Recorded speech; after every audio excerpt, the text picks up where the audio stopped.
Ernakulam പിറവത്ത് park ഇടിഞ്ഞു താഴ്ന്നു. 6ലേക്കാണ് park ഇടിഞ്ഞു വീണത്. കൂടുതൽ ഭാഗം അപകട ഭീഷണിയിലാണ്. പിറവം പാഴൂർ ആറ്റുതീരം പാർക്കാണ്. ഏകദേശം 200 മീറ്റർ ഭാഗം, പാർക്കിന്റെ 200 മീറ്റർ ഭാഗം ഇടിഞ്ഞ് മൂവാറ്റുപുഴ 6ലേക്ക് വീണിരിക്കുന്നത്. എന്തായാലും ആ സമയത്ത് ആളുകൾ ഉണ്ടാകാത്തത് തന്നെ വലിയ ഒരു അപകടമാണ് ഒഴിവായത്. ഇന്ന് പുലർച്ചെയാണ് ഈ അപകടം സംഭവിച്ചിരിക്കുന്നത്. ഈ കഴിഞ്ഞ ദിവസങ്ങളിലൊക്കെ മഴയുടെ ഭാഗമായി ആ പ്രദേശത്തെ മണ്ണിന്റെ ഘടനയിലൊക്കെ മാറ്റമുണ്ടായിരുന്നു. അതുകൊണ്ട് തന്നെ അതൊരു അപകട അവസ്ഥയിൽ തന്നെയായിരുന്നു ആ പാർക്കും പാർക്കിന് സമീപത്തുള്ള റോഡുകളുമൊക്കെ. നാട്ടുകാരൊക്കെ അത് പലതരത്തിലുള്ള പരാതികൾ ഉന്നയിച്ചെങ്കിൽ പോലും അതിന് വേണ്ട നടപടികൾ സ്വീകരിക്കുവാൻ അധികൃതർ തയ്യാറായിരുന്നില്ല എന്നൊരു ആരോപണം കൂടി ഉയരുന്നുണ്ട്. എന്തായാലും ഈ പ്രദേശത്ത്, ഈ പാർക്കിൽ നിരവധി കുട്ടികളും അവരുടെ മാതാപിതാക്കളുമാണ് ദിവസേന വന്നു പോകുന്നത്. ഒപ്പം സായാഹ്ന നേരത്തൊക്കെ അവർ നടക്കാൻ വരുന്നതും അതിന് സമീപത്ത് തന്നെ ഒരു ഓപ്പൺ ജിമ്മും ഒക്കെ ഉണ്ട്. അപ്പോൾ എപ്പോഴും ആളുകൾ എത്തുന്ന ഒരു സ്ഥലം കൂടിയാണ് ഈ പാർക്ക്. ഈ പാർക്കാണ് ഇന്ന് പുലർച്ചയോടുകൂടി ഒരു ഭാഗം ഇടിഞ്ഞ് പുഴയിലേക്ക് വീണത്. എന്തായാലും ആളുകളില്ലാത്തത് തന്നെയാണ് വലിയൊരു അപകടം ഒഴിവാകാൻ കാരണവും.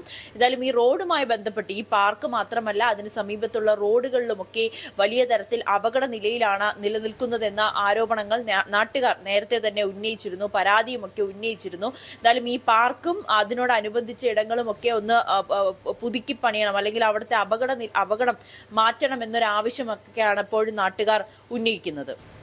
മുനിസിപ്പാലിറ്റിയിൽ ഒരു ക്യാമറയുണ്ട്, ആ ക്യാമറ പരിശോധിക്കണമെന്ന് ചെയർമാൻ അടക്കമുള്ളവർ പറഞ്ഞിട്ടുണ്ട്.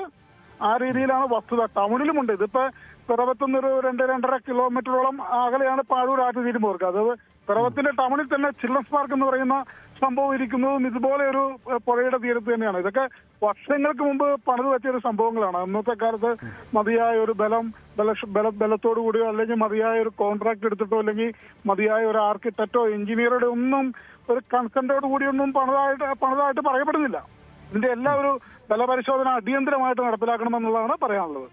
എന്തായാലും ഈ അപകടം നടക്കുന്ന സമയത്ത് പ്രദേശത്ത് ആളുകളില്ലായിരുന്നത് വലിയൊരു അപകടം തന്നെയാണ് ഒഴിവാക്കിയത്. എങ്കിൽ പോലും ഈ പ്രദേശത്തേക്ക് എത്തുവാനായി ആളുകൾ വീണ്ടും ഭയപ്പെടുന്ന ഒരു സാഹചര്യമാണ്. ഒരുപാട് ഉപകാരപ്രദമാകുന്ന, പ്രത്യേകിച്ച് വൈകുന്നേരങ്ങളിലും രാവിലെയും ഒക്കെ കുട്ടികളുമായി വരാനും ഒപ്പം അല്പം പ്രായമായവരൊക്കെ ഒന്ന് സമയം ചിലവഴിക്കുവാനും ജിമ്മിലൊക്കെ വരുന്നതിനും വേണ്ടിയിട്ടൊക്കെ എത്തുന്ന സ്ഥലമാണ്. എപ്പോഴും തിരക്ക് ഉള്ള ഒരു പാർക്ക് തന്നെയാണിത്. അവിടെയാണ് ഇത്രയും വലിയ ഒരു അപകടം സംഭവിച്ചിരിക്കുന്നത്.